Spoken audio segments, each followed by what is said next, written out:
Ahoj, ja sa volám Peter. Som z krajiny, kde je všetko krásne. Ahoj, ja sa volám Simona. Ja som z krajiny, kde je všetko lepkavé. To je super, môžem ísť s tebou domov.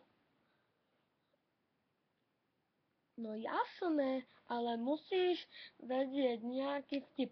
Vieš nejaký? No, áno, napríklad tento. Muž pozerá televízor a zrazu zakričí: Nechoď tam, nerob to, ty blázon, nechoď do toho kostola.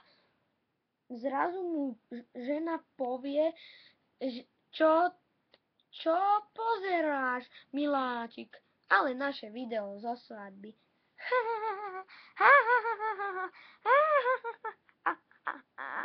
Ten bol dobrý.